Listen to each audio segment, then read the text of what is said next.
Hello welcome friends. ఈ వీడియోలో వచ్చేసి మనం జిఎస్టిఆర్ 3B అండ్ జిఎస్టిఆర్ 1 ఇందులో వచ్చిన చేంజెస్ గురించి తెలుసుకుందాం. ఇది నేను డిస్కస్ చేస్తున్నది ఏది అంటే సర్కులర్ నెంబర్ 170. ఇది main circular and important circular for GSTR 3B and GSTR 1 కి. ఫస్ట్ ఆఫ్ ఆల్ సబ్జెక్ట్ చూస్తేనే మీకు క్లియర్ గా అర్థమవుతుంది. Mandatory furnishing of correct and proper information of interstate supplies and amount of ineligible blocked input tax credit and reversal. మనం ఏవైతే interstate supply చేస్తామో and వాటికి సంబంధించిన ఇన్ఫర్మేషన్ కరెక్ట్గా ప్రొవైడ్ చేయాలి. అండ్ ఇన్ఎలిజిబుల్ బ్లాక్డ్ ఇన్పుట్ క్రెడిట్కి సంబంధించి క్లియర్గా ఉండాలి అండ్ రివర్సల్ క్లియర్గా ఉండాలి. ఈ మూడిటి గురించి మెయిన్గా ఫోకస్ చేసే సర్కులరే ఇది సెక్షన్ ఈ సర్కులర్ 170. సార్ మనకి ఎందుకు మనం దీని గురించి డిస్కస్ చేయాలి అంటే ఫస్ట్ ఒక వ్యూ ఇస్తాను. ఎందుకంటే మనం ఇంతకుముందు ఏం చేస్తుంటాం అంటే ఏవైతే ఇన్ఎలిజిబుల్ బ్లాక్డ్ క్రెడిట్స్ ఉన్నావో అవి ఆటోమేటిక్ ఫామ్ వస్తుండే, మనకి ఆటో జనరేట్ అయ్యి ఫామ్ జిఎస్టిఆర్ 2B నుంచి. మనం ఏం చేస్తుంటే ఆ ఇన్ఎలిజిబుల్ ఐటీసీ ఎంతైతే ఉందో అంత అమౌంట్ని లెస్ చేసి మనకి ఎలిజిబుల్ అయ్యేంత ఐటీసీని క్లెయిమ్ చేస్తుంటే జిఎస్టిబిలో 3Bలో. అది ఇంతవరకు చేసినది. బట్ ఇప్పుడు అట్లా కాదు మనం చేయాల్సింది. ఇన్ఎలిజిబుల్ ఐటీసీ ఎంతైతే ఉందో అక్కడ షో అనేది మనం అక్కడ లెస్ చేయకుండా రివర్సల్ చేయాలి. మీన్స్ రివర్సల్ పాస్ చేయాలి. ఇంతకు ముందు లాగా అక్కడ నెట్ ఆఫ్ చేసి వేస్తే అది కరెక్ట్ ప్రొసీజర్ కాదు. ఏదైతే వచ్చిందో మనం అక్కడ వచ్చిన దాన్ని ఏమీ నెట్ ఆఫ్ చేయకూడదు, రివర్సల్లో ఫైల్ చేయాలి. రివర్సల్ ఎక్కడ వేయాలి అనేది మనం చెప్దాం. మనం టేబుల్ 4లో రివర్సల్ చేయాలి, అంతేకాని నెట్ ఆఫ్ చేయకూడదు. ఎప్పుడు రివర్సల్ కూడా 4లో ఎక్కడ చేయాలంటే 4Bలో చేయాలి. వాటి గురించి ఇప్పుడు మనం క్లియర్గా డిస్కస్ చేద్దాం. జిఎస్టిఆర్ 3B జిఎస్టిఆర్ 1 అనేది మీరు క్లియర్గా ఫైల్ చేయకుండా మీకు కంపల్సరీగా స్క్రూటినీ పడుతుంది, స్క్రూటినీ కేసెస్ పడతాయి అండ్ ట్యాక్స్ పెనాల్టీస్ రైజ్ అయ్యే ఛాన్సెస్ ఉంటాయి. సో దట్ ఈ సర్కులర్ మనం తెలుసుకోవాలి. ఫస్ట్ సబ్జెక్ట్ మీకు క్లియర్ అర్థమైందని నేను అనుకుంటున్నా. ఎందుకంటే మ్యాండేటరీ ఇన్ఫర్మేషన్ ప్రొవైడ్ చేయాల్సినది జిఎస్టిఆర్ 3Bలో జిఎస్టిఆర్ 1లో. ఫస్ట్ పేరా మనకి ఏం చెప్తారంటే ఈ రిటర్న్ ప్రాసెసింగ్ అనేది ఓవర్ పీరియడ్ లో సింప్లిఫై చేసినారు. ఎక్కడి నుంచి డిసెంబర్ 2020 నుంచి జిఎస్టిఆర్ 3B అనేది సింప్లిఫై చేసినారు. ఎట్లా సింప్లిఫై చేసినారు అంటే ఆటో జనరేట్ అవుతుంది ఐటీసీ అనేది ఫ్రమ్ జిఎస్టిఆర్ 2B నుంచి జనరేట్ అవుతుంది అండ్ ఆటో పాపులేషన్ అవుతుంది లైబిలిటీ ఫ్రమ్ జిఎస్టిఆర్ 1 నుంచి. సో ఇన్పుట్ లైబిలిటీ రెండు ఆటో పాపులేట్ అవుతుంది. అండ్ ఈ ఆటో పాపులేట్ అయిన దాన్ని మనము ఎడిటింగ్ ఫెసిలిటీని యూజ్ చేసి మనం ఎడిట్ చేసి ఫైల్ చేస్తుంటే ఇంతవరకు. బట్ హౌఎవర్ ఇది ఇన్ఫర్మేషన్ ని వాళ్ళు కనుక్కున్నారు. ఇప్పుడు మనం ఏం చేయాలి అంటే however it has been observed they are still on some unfamiliarities in information being furnished by the register person. ఏ కేసులో ఇంటర్స్టేట్ సప్లైస్ లో అంటే అన్రిజిస్టర్డ్ పర్సన్ కి ఇంటర్స్టేట్ సప్లై చేస్తారు కదా, అట్లాంటి కేసెస్ లో and registered person paying under section 10 of CGST that is composition taxable person కి అండ్ యుఎన్ హోల్డర్ కి. ఈ మూడి మీద చాలా బాగా ఫోకస్ చేసినారు. అంటే ఇంటర్స్టేట్ లో అన్రిజిస్టర్డ్ పర్సన్ కి అండ్ సెక్షన్ 10 వాళ్ళకి సేల్ చేస్తున్నప్పుడు, కాంపోజిషన్ ట్యాక్సబుల్ పర్సన్ కి సేల్ చేస్తున్నప్పుడు, యుఎన్ హోల్డర్ కి సేల్ చేస్తున్నప్పుడు ఈ మూడిటి పైన మెయిన్ ఫోకస్ ఉంటుంది. అండ్ నెక్స్ట్ ఇంకొక ప్రాబ్లం ఏమొచ్చిందంటే lack of clarity recording reporting information about reversal of ITC. That is మనం ఇంతకుముందు నెక్స్ట్ ఆఫ్ చేస్తే అంటే ఇనెలిజిబుల్ మొత్తం ఐటీసీ అనేది 3Bలో ఒక 200 వచ్చింది అనుకోండి. దానిలో ఇనెలిజిబిలిటీ 50 రూపీస్ ఉంటే నేను 50 లెస్ చేసి 150 మాత్రమే క్లెయిమ్ చేస్తుంది. ఈవెన్ తో మనం కరెక్ట్ క్లెయిమ్ చేస్తున్న వాళ్ళకి క్లారిటీ లేదు 50 అనేది ఇనెలిజిబుల్ క్రెడిటా ఆర్ ఇంకేమన్నా క్రెడిటా, ఇంక బ్లాక్డ్ క్రెడిటా, అవన్నీ ఏమనేది వాళ్ళకి అర్థం కాలేదు. సో దట్ మీరు అక్కడ నెట్ ఆఫ్ చేయకుండా గ్రాస్ అట్లనే పెట్టాలి. పైన కింద టేబుల్ 4లో మీరు ఇనెలిజిబుల్ ఐటీసీని రివర్సల్ చేయాలి. దట్ ఈస్ ఫస్ట్ పేర మీకు చెప్పినది. దీనికోసం from GSTR 3B from GSTR 1 correct ఉండడం కోసం ఈ సెంట్రల్ గవర్నమెంట్ కి ఏదైతే పవర్స్ ఉందో సిజిఎస్టి వాళ్ళకి సెక్షన్ 180 ప్రకారం వాళ్ళు ఇప్పుడు ఇష్యూ చేస్తున్నారు. అంటే ఇంతకుముందు ల్యాక్ ఆఫ్ క్లారిటీ అంటే నెట్ ఆఫ్ చేయాలన్నా రివర్సల్ చేయాలన్నా అట్లా క్లారిటీ లేదు కాబట్టి మనం నెట్ ఆఫ్ చేసుకుంటూ పోతుంటే ఈజీ ప్రొసీజర్లో. బట్ ఇప్పుడు మ్యాండేటరీగా ఒక మనకి పేపర్ ఫామ్ లో ప్రొవైడ్ చేస్తున్నారు కాబట్టి వీళ్ళు చెప్పినట్లనే ఫాలో కావాలి.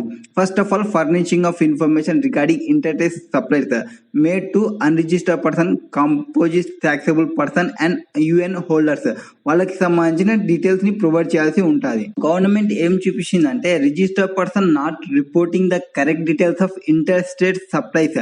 వీళ్ళెవరికి అన్రిజిస్టర్డ్ పర్సన్ కి, registered person, composition taxable person కి అండ్ యూఎన్ హోల్డర్ కి కరెక్ట్ పర్సన్ ప్రొవైడ్ చేస్తారు. అది ఏంటంటే పైన టేబుల్లో అవుట్వర్డ్ టాక్సబుల్ సప్లైస్ లో అందరికి సేల్ చేసిన ఇన్ఫర్మేషన్ ప్రొవైడ్ చేస్తున్నారు. బట్ కింద టేబుల్ 3.2 ఒక టేబుల్ ఉంటుంది.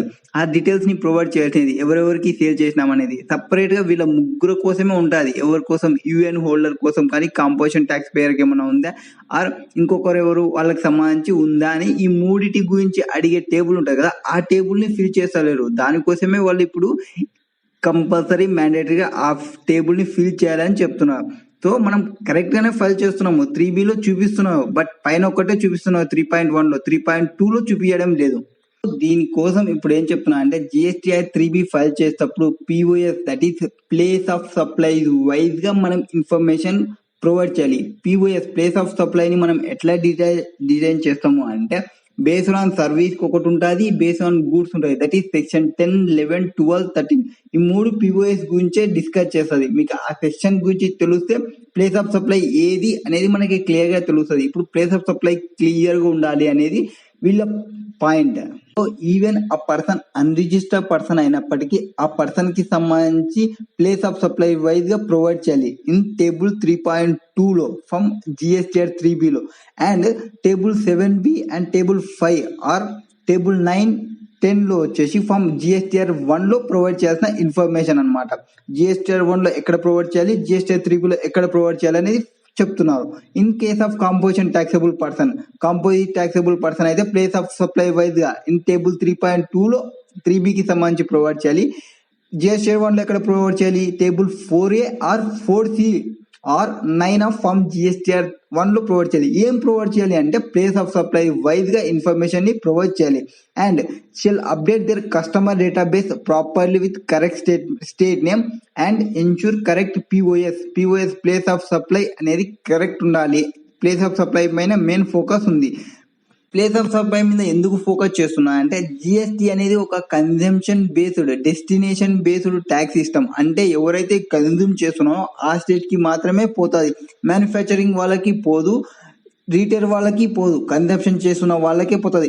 అప్పుడు మ్యానుఫ్యాక్చరింగ్ కి, రీటైల్ వాళ్ళకి లాస్ అవుతుంది కదా. అంటే వాళ్ళకేం లాస్ కాదు, ఎందుకంటే మనతో కాంపెన్సేషన్ సెస్ అనేది ఒకటి ఉంటుంది కదా. ఆ కాంపెన్సేషన్ సెస్ లో ఎవరైతే లాస్ అవుతుంటారో మ్యానుఫ్యాక్చరింగ్ కానీ రీటైలర్ స్టేట్స్ కానీ వాళ్ళకి కాంపెన్సేషన్ సెస్ ని ప్రొవైడ్ చేస్తుంది. అది వేరే టాపిక్, మనకి ఆ టాపిక్ తో మెయిన్ కాదు. ఇప్పుడు డెస్టినేషన్ బేస్డ్ ఏ ఏరియా ఏ స్టేట్ అని తెలుసుకోవడం కోసం మనకి ప్లేస్ ఆఫ్ సప్లై ని క్లియర్ గా కన్ఫర్మ్ చేసి కరెక్ట్ ఇన్ఫర్మేషన్ ప్రొవైడ్ చేయమంటుంది. నెక్స్ట్ 3.4లో ఏం చెప్తున్నా అంటే టేబుల్ 9, టేబుల్ 10 GSTR 1లో ఉంటాయి కదా. Any entry in table 11 from GSTR 1లో ఆ డీటెయిల్స్ కి సంబంధించిన ఎఫెక్ట్ అనేది GSTR 3Bలో టేబుల్ 3.2లో వచ్చేయాలి. అది POS కి సంబంధించి. Next the furnishing information regarding ITC availed, దాన్ని రివర్సల్ చేయాలి. ఇనెలిజిబుల్ ITC ఏవైతే ఉంటుందో అది ఎక్కడ టేబుల్ 4లో రివర్సల్ చేయాలి. మనకి 4Aలో ఆటో పాపులేట్ అవుతుంది. 4Aలో ఆటో పాపులేట్ అయిన దాన్ని అక్కడ నెగిటివ్ చేసి మీన్స్ నెట్ ఆఫ్ చేసి వేయకుండా 4Bలో రివర్సల్ చేయాలి. ఇది నెక్స్ట్ 4th సంబంధించిన పాయింట్. అండ్ 4.2 పాయింట్ ఏముందంటే ఏవైతే పైన గ్రాస్ నుంచి ఈ ఇన్ఎలిజిబుల్ బ్లాక్లు తీసేస్తామో రిమైనింగ్ నెట్ అనేది 4Cకి మనకు చూపించేస్తుంది కదా. 4Cలో మనకి ఏముంటది, net ITC available that is A-B అని ఉంటది కదా. అందులో వచ్చేసి ఇవన్నీ అయిన తర్వాత వస్తుంది. ఒకవేళ ఈ Bలో కన్నా మీరు నెట్ ఆఫ్ చేయకుంటే ఆ గ్రాస్ ఏదైతే వచ్చిందో ఆ అమౌంట్ అనేది ఎలక్ట్రానిక్ క్రెడిట్ లెడ్జర్ లో రాదు. మీన్స్ మీరు లెస్ చేయకుంటే మీకే ప్రాబ్లమ్, స్క్రూటినీ కేసెస్ వచ్చే ఛాన్సెస్ ఉంటుంది. ఇన్ఎలిజిబుల్ ITC ఏవి అనేది మీకు తెలియాలి కాబట్టి నేను ineligible ITC that is ITC not available అనే కేసెస్ ఒక 10 కేసెస్ ఉంటాయి. ITCని తీసుకొని కేసెస్, ఆ కేసెస్ ఇవన్నీ నేను ఆల్రెడీ డిస్కస్ చేసిన. ఆ వీడియోకి సంబంధించిన లింక్ కింద డిస్క్రిప్షన్ లో ప్రొవైడ్ చేశారు. సో అందులో మాక్సిమం ఏముంటాయంటే వర్క్ కాంటాక్ట్ కి సంబంధించి, ఫుడ్ అండ్ బెవరేజ్ కి సంబంధించి, మెంబర్స్ కి సంబంధించి అండ్ కాంపోజిషన్ వాళ్ళు ఉన్నప్పుడు, నాన్ రెసిడెంట్ పర్సన్ ఉన్నప్పుడు అట్లా కొంచెం 10 లిస్టెస్ ఉంటాయి. ఆ 10 లిస్ట్ వాళ్ళకి ITC నాట్ అవైలబుల్. ఒక 3 కేసెస్ లో ITC furtherance of course of business ఉన్నప్పుడు ITCని క్లెయిమ్ చేయొచ్చు. అండ్ ఇన్ కేస్ ఆఫ్ ఒకవేళ మనం ఎంప్లాయర్ టు ఎంప్లాయీకి ప్రొవైడ్ చేస్తుంటే అండ్ ప్రొవిజన్స్ ఆఫ్ యాక్ట్ ప్రకారం ప్రొవైడ్ చేస్తుంటే అప్పుడు ఐటీసీ క్లెయిమ్ చేయొచ్చు. అది ఇనెలిజిబిలిటీకి రాదు. ఆ కేసెస్ నేను ఆల్రెడీ వీడియో చేసిన, ఆ వీడియోకి సంబంధించిన లింక్ కింద డిస్క్రిప్షన్ లో ఉంటుంది.